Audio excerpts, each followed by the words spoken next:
The town of Riverbend wasn't big enough to keep secrets for long, yet some had managed to stay buried until now. The autumn air was crisp, and golden leaves swirled along the sidewalk as Detective Raymond Carter stepped out of his car. His sharp eyes scanned the modest suburban house before him. Yellow crime scene tape fluttered in the wind, stretching across the front yard like a silent warning. Inside, the air was thick with the metallic scent of blood. A woman's lifeless body lay sprawled across the living room floor, a gaping wound in her chest. Blood had seeped into the expensive white carpet, creating a grotesque piece of art in the middle of what had once been a perfect home. Raymond sighed, rubbing the back of his neck. He had seen enough bodies in his 25 years as a homicide detective to know when a crime scene felt staged. Something about this one didn't sit right. He turned as a uniformed officer approached. Victim's name is Amanda Hayes, 28, found by her husband, Officer Mark Hayes. He's one of us, detective. Been with the department 5 years, the officer reported. Raymond narrowed his eyes. A cop's wife, murdered in their own home? That wasn't just tragic, it was personal. And if there was one thing he had learned in his years on the force, it was that when emotions got involved, people made mistakes. Just a year ago, Mark and Amanda Hayes had been the golden couple of Riverbend. Mark, a rising star in the police department, was known for his clean record and strong sense of duty. Amanda, a striking blonde with a magnetic smile, had been the darling of every social event. They met at a bar downtown where Amanda had been a bartender. Mark had fallen hard and fast. Within months he had proposed, and they had tied the knot in an extravagant wedding. From the outside, they had everything: a beautiful home, a seemingly perfect marriage. But behind closed doors, things weren't as they seemed. Neighbors had reported heated arguments, though they were always dismissed as typical couple fights. Amanda had a taste for luxury, one that Mark's salary couldn't quite afford. She loved designer clothes, high-end jewelry, and expensive vacations. And Mark, deeply in love, had done everything he could to keep her happy. But love wasn't enough. 2 months before Amanda's death, Mark had started noticing things that didn't add up. Late-night phone calls, secretive text messages, new dresses he hadn't bought her. His wife had always been flirtatious, but something in his gut told him this was more than harmless fun. The final straw had come when Mark had found a hotel keycard in Amanda's purse. He had waited until she was asleep, then checked her phone. What he found shattered his world. Messages from 3 different men, explicit conversations, hotel room confirmations. Amanda wasn't just cheating, she was leading 3 separate affairs. Mark had felt his blood turn cold. He had given her everything. He had loved her with all his heart, and yet she had betrayed him. That night, Mark had sat alone in their darkened kitchen, gripping his service gun. He had thought about confronting her, screaming at her, demanding to know why. But instead, a different thought had crept into his mind, one that made his pulse slow and his breathing steady. He was a cop. He knew how to get away with murder. Now standing over Amanda's body, Raymond took in every detail: the way she had fallen, the angle of the wound, the shattered glass on the floor. A robbery gone wrong? That's what the initial report suggested. But something didn't fit. Mark sat on the couch, his head in his hands. His uniform was slightly rumpled, his eyes red. He had called 911 himself, his voice frantic. She was already like this when I got home, he had told the dispatcher. I think someone broke in. Now looking at him, Raymond wasn't so sure. He crouched beside the body, studying Amanda's hands. No defensive wounds, no sign she had fought back. That was odd. If an intruder had attacked her, she would have struggled. The front door wasn't forced open, no broken windows, no sign of a struggle. And then there was the most damning piece of evidence. Amanda had been shot once, directly in the heart, not twice, not in panic. One perfect shot, the kind that suggested control, the kind that suggested the killer wasn't afraid of being caught. Raymond stood up, his mind already working. He had a feeling this case wasn't going to be as open and shut as it appeared. And if his instincts were right, Officer Mark Hayes had just made the biggest mistake of his life. Detective Raymond Carter had been in the game long enough to know when someone was lying. And right now, Mark Hayes was doing a terrible job at playing the grieving husband. The crime scene had been processed. The coroner had taken Amanda's body, and forensic techs were collecting samples from the house. Now, Raymond stood in the dimly lit interrogation room of the Riverbend Police Department, watching Mark through the one-way mirror. Mark sat stiffly at the table, hands clasped together. He wasn't crying anymore. The initial shock had worn off, and now he was composed. Too composed. "Let's see how long that lasts," Raymond muttered before stepping into the room. Mark looked up as Raymond entered, forcing a weak smile. "Detective Carter," he said, his voice hoarse. "Thanks for coming. I know you're just doing your job." Raymond didn't return the smile. He pulled out a chair and sat across from Mark, placing a file on the table. He let the silence stretch for a few seconds before speaking. "You found your wife dead in your living room, shot once in the chest," Raymond began. "Walk me through what happened, Mark. Start from the beginning." Mark took a shaky breath. "I had a long shift today. 12 hours. I was exhausted. I got home around 9:30 p.m. The door was unlocked. That was strange. Amanda always locked up. I walked in and she was just there, on the floor." His voice broke slightly. "I checked for a pulse, but I already knew. She was gone." Raymond watched him closely. "Then you called 911, yes. You didn't check the rest of the house?" Mark shook his head. I was in shock."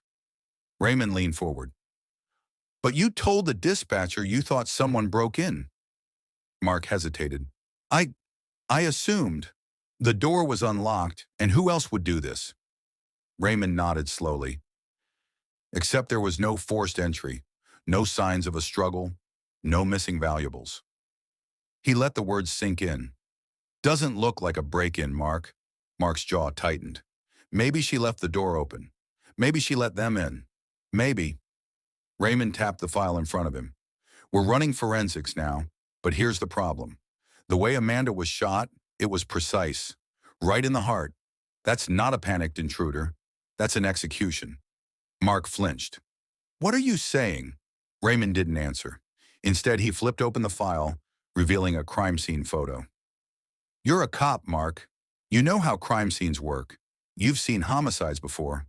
So tell me, what's missing in this picture?" Mark stared at the photo, then shook his head. I don't know. No gunpowder residue on Amanda's hands," Raymond said, "meaning she didn't try to fight back. No signs of a break-in, no defensive wounds." "That means she trusted whoever pulled the trigger." Mark swallowed. "You're saying she knew her killer? I'm saying you and Amanda had a rocky marriage." Mark's head snapped up. "Who told you that?" Raymond leaned back. "Neighbors, friends. They say you two argued a lot. Amanda had expensive tastes, and you couldn't keep up. They said she was difficult." Mark's hands balled into fists. "So what?" "Every couple fights." Raymond nodded. "That's true, but not every couple has a spouse who's cheating." Mark's face turned pale. "What?" Raymond pulled out another set of photos. These weren't from the crime scene. These were surveillance images. Amanda at a hotel downtown. Different nights. Different men. Mark stared at them, his breath uneven. "You already knew, didn't you?" Raymond asked quietly. Mark didn't answer. He didn't need to. His silence spoke louder than words. Raymond sighed and closed the file. "There's one more thing, Mark." Mark looked up, eyes still clouded with anger and shock. "We checked Amanda's phone records. Last text she sent was at 7:45 p.m. She was alive then. You said you got home at 9:30 p.m. That's nearly 2 hours where we don't know what happened." Mark licked his lips. "I told you. I was at work. We're checking that," Raymond said. "But tell me this. Why didn't you text or call Amanda when you got off duty? Most husbands check in, especially when they've been on a long shift." Mark hesitated. I was tired. I just wanted to go home." "Even after finding out she was cheating?" Raymond pressed. Mark's eyes darkened. "I didn't know." Raymond let the silence drag again before standing up. "All right, Mark. That's all for now. But don't leave town." Mark swallowed hard. "Do I need a lawyer?" Raymond gave him a long look. "I don't know, do you?" Then he walked out, leaving Mark alone with his thoughts. Outside, Raymond pulled out his phone and dialed. "Captain, it's Carter. I need surveillance footage from every traffic camera between Mark Hayes' precinct and his house. Also, get forensics to run a full scan on his clothes and hands. I want to know if there's any gunpowder residue.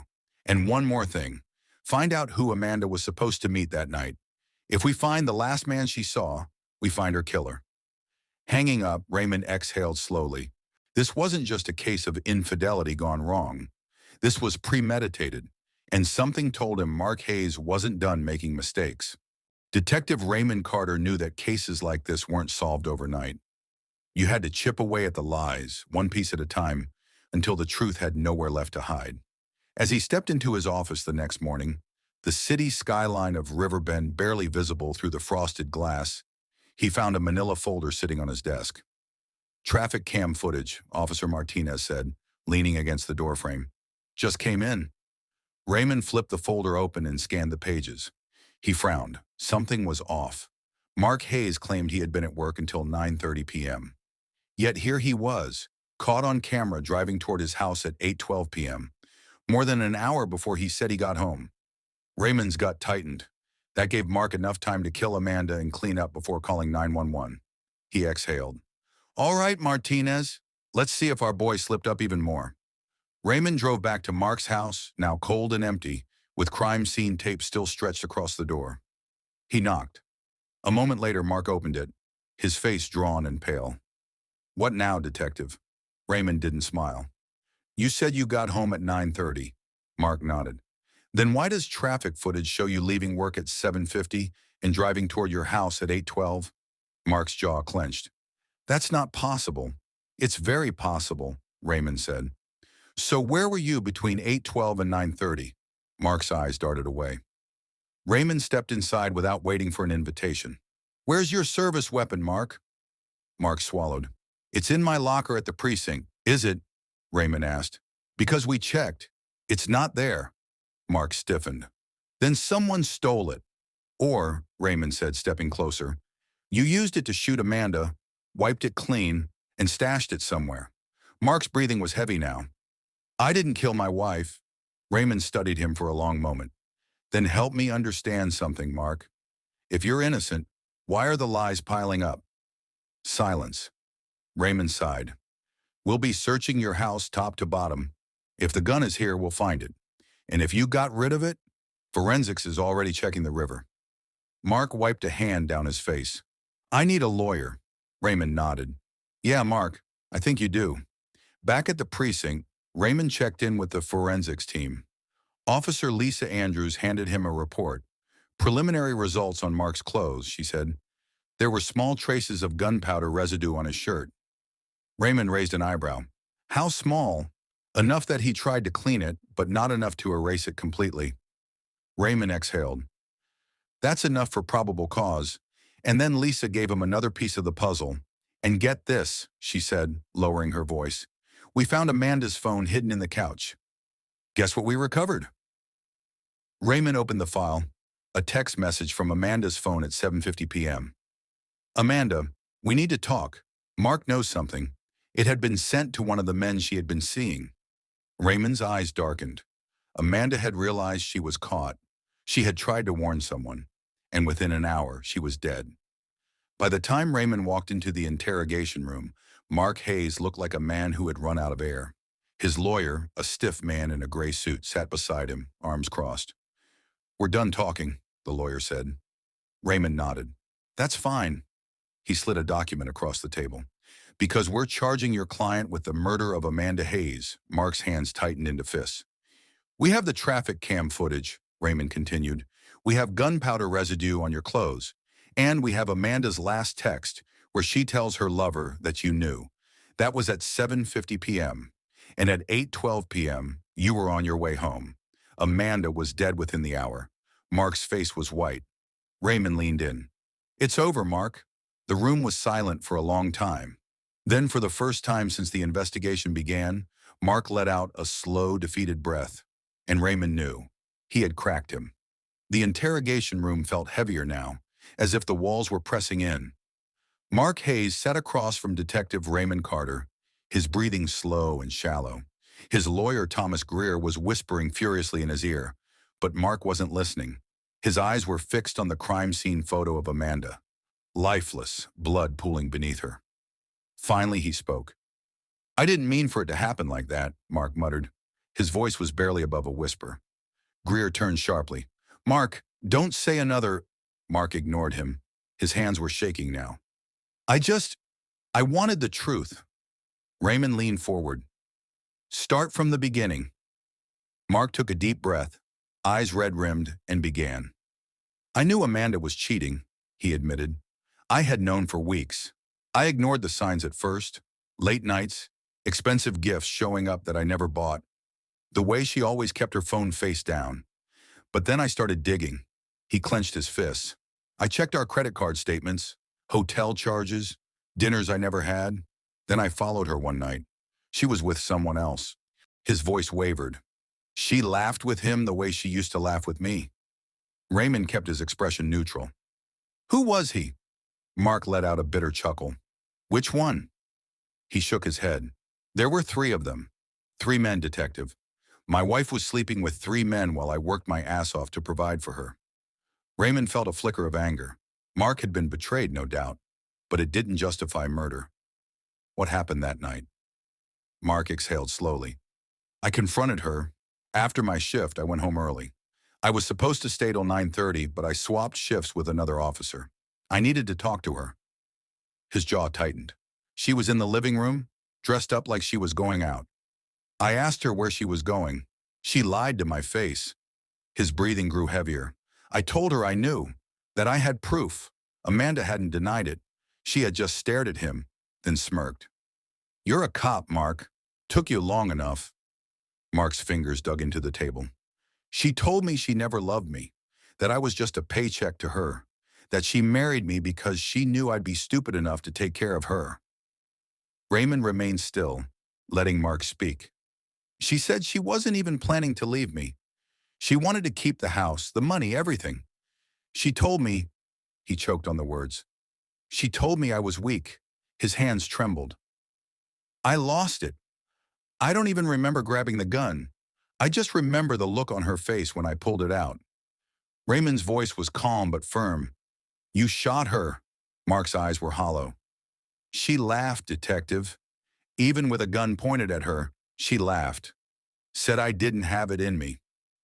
His voice dropped. "So I proved her wrong." Raymond let the confession settle in the room before speaking again. "You wiped the gun, didn't you?" Mark nodded slowly. "Yeah, I cleaned it, threw my shirt in the wash, and left. I drove around for a while, then went back home and called 911 like I just found her." "Where's the gun, Mark?" Mark hesitated, then exhaled. "I tossed it in the river." Raymond stood up. "We'll confirm that, and for what it's worth, you just made the right choice by confessing." Mark gave a hollow laugh. "Doesn't change a damn thing, does it?" "No," Raymond said. "It doesn't." As he walked out of the room, he pulled out his phone. "This is Detective Carter. We have a full confession. Time to wrap this up." But something in his gut told him the case wasn't over just yet. Detective Raymond Carter should have felt satisfied. He had a confession. He had a clear motive. Mark Hayes was going away for a long time. But something didn't sit right. As he walked back to his office, Raymond's mind replayed Mark's words. She laughed. Amanda had laughed with a gun pointed at her. That didn't sound like fear. That sounded like someone who knew something Mark didn't. And then there was her last text. "We need to talk." Mark knows something. Mark knew about the affairs, but what if Amanda had been talking about something else? Raymond sat down, pulled out Amanda's case file, and started digging. An hour later, Officer Martinez knocked on the door. "Got something weird, boss." Raymond gestured for him to enter. Martinez placed a stack of bank statements on the desk. Amanda wasn't just spending money from Mark's account. She was getting money from somewhere else. Big deposits. We're talking thousands at a time. Raymond frowned. "From who?" Martinez flipped to a highlighted section. "A business account under the name Jericho Holdings." Raymond's eyes narrowed. "Never heard of it." Martinez handed him another document. "That's because it's fake. Shell company. No real offices, no actual employees, just a name. Raymond ran a hand through his hair. This wasn't adding up. Who owns Jericho Holdings? Martinez smirked. That's the interesting part. It's tied to Daniel Reese. Raymond's head snapped up. Daniel Reese, a known money launderer, and one of the men Amanda had been sleeping with. Raymond called Officer Lisa Andrews from Forensics. Lisa, I need you to recheck Amanda's phone. Look for anything related to Jericho Holdings or Daniel Reese. 30 minutes later, Lisa walked into his office, her face grim. Detective, you need to see this. She handed him a printed-out text message exchange from Amanda's deleted files. Amanda, I want more. Daniel Reese, we had a deal. Stop getting greedy. Amanda, I have insurance. Daniel Reese, you don't want to play this game, Amanda. Amanda, we'll see. Raymond exhaled slowly. Amanda wasn't just cheating. She was blackmailing one of the most dangerous men in the city, and now she was dead. Raymond stood, grabbing his coat. Martinez, get me everything on Daniel Reese. I want to know where he was the night Amanda died. Martinez hesitated. You think Mark didn't do it? Raymond sighed. Oh, he pulled the trigger, all right. He turned to Martinez. But what if someone made sure he had to? Detective Raymond Carter had been in the game too long to believe in coincidences. Amanda Hayes had been playing with fire, blackmailing a known criminal, juggling 3 lovers, and living off money that wasn't hers. Now she was dead, and her husband Mark had confessed to pulling the trigger. But something didn't add up. Amanda had been fearless in her last moments, laughing at Mark, as if she believed she was untouchable. And then there was the text message. We need to talk. Mark knows something. It was possible Mark had snapped under the weight of betrayal, but what if someone had pushed him to that breaking point? Raymond needed to know if Daniel Reese had been involved. Raymond and Officer Martinez drove to the upscale side of Riverbend, where Reese's so-called business was headquartered, a sleek high-rise with tinted windows. Inside, they were met by a secretary who barely looked up from her nails. We need to speak to Daniel Reese, Raymond said, flashing his badge. The woman barely reacted. Mr. Reese is unavailable. Raymond sighed, pulled out his phone, and played a voicemail at full volume. You don't want to play this game, Amanda? The secretary stiffened. Raymond leaned in. Tell your boss he's got 5 minutes before I come back with a warrant. A few minutes later, they were led into a private office where Daniel Reese sat behind a glass desk. A handsome man in his late 40s, dressed in an expensive suit. Reese smiled like he had nothing to hide.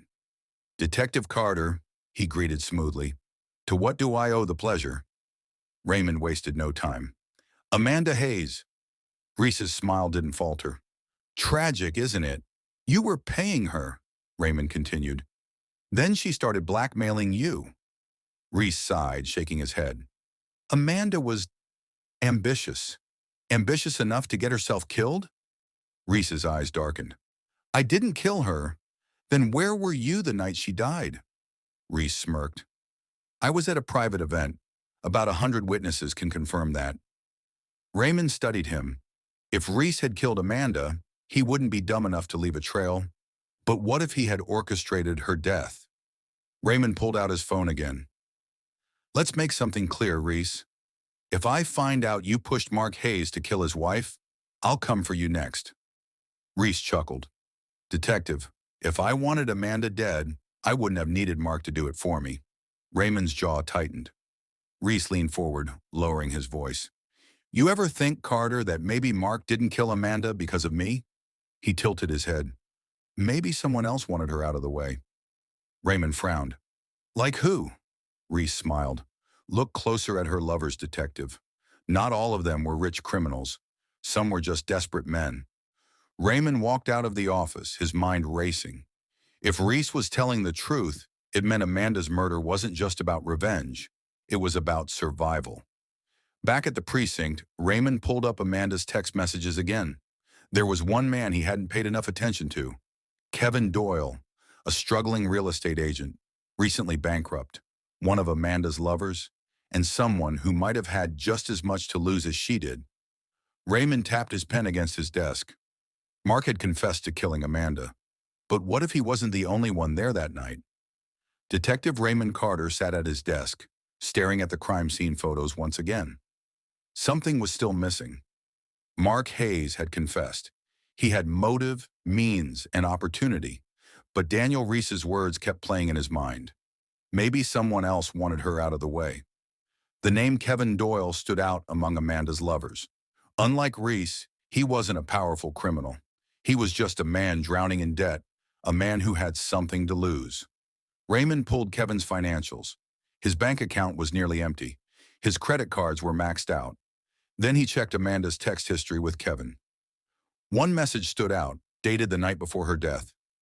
Amanda, you're not backing out now, are you? Kevin, I don't have a choice. Raymond's gut tightened. Raymond decided to go back to Mark's house. The crime scene had been cleaned, but he needed to see it again with fresh eyes.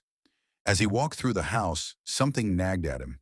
He stood in the living room picturing how it had happened. Mark said he shot Amanda in a fit of rage. But something was off. The blood spatter.